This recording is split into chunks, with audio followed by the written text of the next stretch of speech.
Okay, what if I told you that one of the greatest mathematical minds ever was a self-taught clerk from a tiny town in India with almost zero formal training? This is the story of a genius so profound it almost sounds made up, but it's absolutely real. So just imagine this for a second. You're G.H. Hardy, right? You're one of the top mathematicians on the entire planet, and you get this letter from a complete stranger, an unknown clerk all the way over in India. Your first thought? Prank. Has to be. But then you start reading the theorems inside, and they are so wild, so completely original, you realize they have to be true, because who on earth could possibly have the imagination to just invent them? And yeah, that one letter, it was about to change mathematics forever. So, how does that even happen? Seriously, how does a man with basically nothing, armed with little more than just pure, raw genius, go on to change the world? Well, that's what we're going to do.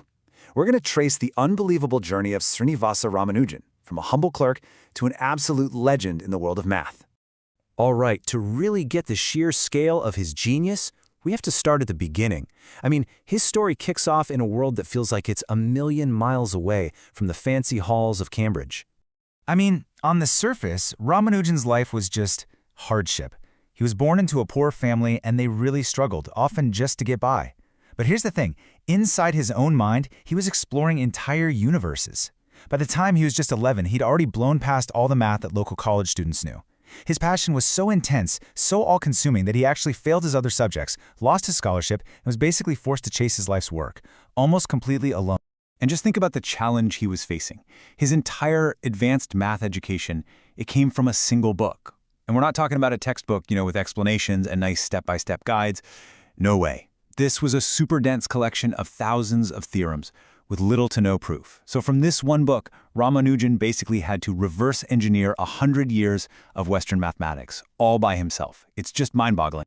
So Ramanujan knew his discoveries were huge, right? But he was hitting a wall. He desperately needed someone who could understand the language his genius was speaking.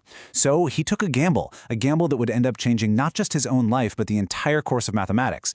He decided to write to the very epicenter of the mathematical world back then, Cambridge University. And wow, it was a long and frustrating road. He starts to get a little recognition locally, so he begins right into Cambridge. The response? Crickets. Silence. 2 different professors just sent his papers back, without a single word. I mean, can you even imagine how crushing that must have felt? But he didn't give up. In January of 1913, he decides to try one more time. He sends a 9-page letter just packed with these incredible theorems to the famous G.H. Hardy. So Hardy gets this letter. His first thought, this has to be a prank, some kind of fraud. But as he and his colleague J.E. Littlewood started to really study the letter, all that skepticism just melted away and turned into pure awe. Sure, some of the theorems they recognized, but a lot of them were unlike anything they'd ever seen before. And that's when Hardy knew. He wasn't looking at a fraud, he was looking at the work of a true, undeniable genius. Okay, so Hardy knew he had to get this guy to Cambridge, but there was a huge problem, a massive cultural and religious barrier. As a devout Brahmin, crossing the ocean was forbidden, so Ramanujan turned him down flat. The stalemate was broken, not by logic or reason, but by a dream. His mother had a dream where the family goddess commanded her to let her son go, to go fulfill his destiny. And with that divine permission, Ramanujan's journey to England finally began. So when Ramanujan finally arrives in Cambridge, it sets the stage for one of the most remarkable, and let's be honest, improbable partnerships in the entire history of science. I mean, these two couldn't have been more different. They were a complete study in contrasts. On one hand, you've got Hardy, the staunch atheist, a man of pure logic who demanded rigorous, formal proof for absolutely everything. And on the other hand, you have Ramanujan, the devout Hindu, who said his theorems literally came to him in visions from his family goddess. For him, an equation didn't mean anything unless it expressed a thought of God. Their whole 5-year collaboration was just this fascinating, powerful dance between pure intuition and cold, hard proof. And yet, despite being polar opposites, their partnership was unbelievably fruitful. Hardy was so smart about it. He carefully guided Ramanujan, teaching him the formal language of Western math, but he was wise enough not to put out that unique, intuitive fire. And Ramanujan just thrived. In just a few short years, he blazed through the British academic world. He earned a research degree, became one of the youngest fellows of the Royal Society, and then the first Indian ever to be elected a fellow of Trinity College. I mean, he had reached the absolute pinnacle. So yeah, his success was undeniable. But it really brings up the most fascinating question of all. How did his mind actually work? His intuition was so powerful, it felt almost supernatural. And there's probably no better way to get a glimpse of it than through the most famous story ever told about him. The story goes like this. Hardy goes to visit Ramanujan, who's sick in the hospital.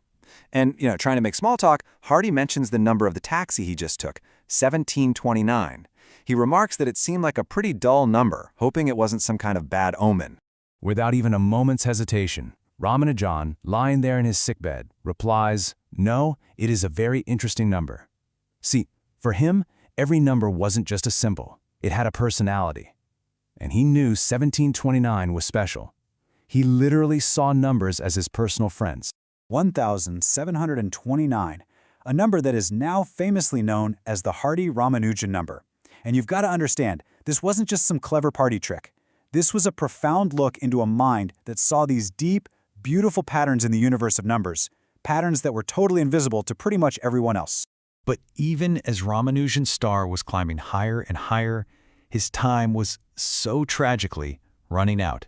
His incredible story was nearing its heartbreaking final chapter.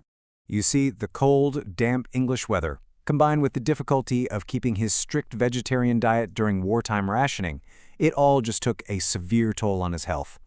He went back to India in 1919 and died only a year later. He was just 32 years old. But in so many ways, his work was really just beginning. He left behind these notebooks, just filled with thousands of theorems that mathematicians are still trying to prove and understand today. I mean, concepts like his Mach theta functions were so far ahead of their time, they were a total mystery for decades. His work on partitions, that's the different ways a number can be written as a sum of positive integers, well, that opened up entire new fields of study. And get this, when a lost notebook from his final year was rediscovered way later in 1976, it sparked this massive new wave of research that is still going on. So how do you even begin to measure a genius on that level? Well, his own collaborator and friend, G.H. Hardy, he tried to once. He imagined a scale of pure mathematical talent, from 0 to 100. On that scale, Hardy rated himself a 25. He gave his brilliant colleague Littlewood a 30. But for Ramanujan, he gave him a score of 100. A perfect 100. Ramanujan's story is it's an incredible testament to the power of a singular human mind. But it's also a really powerful reminder, isn't it? His genius was almost lost to the world, completely hidden by poverty and isolation. And it leaves us with this one lingering, vital question. How many other brilliant minds are out there right now, just waiting for someone to open their letter?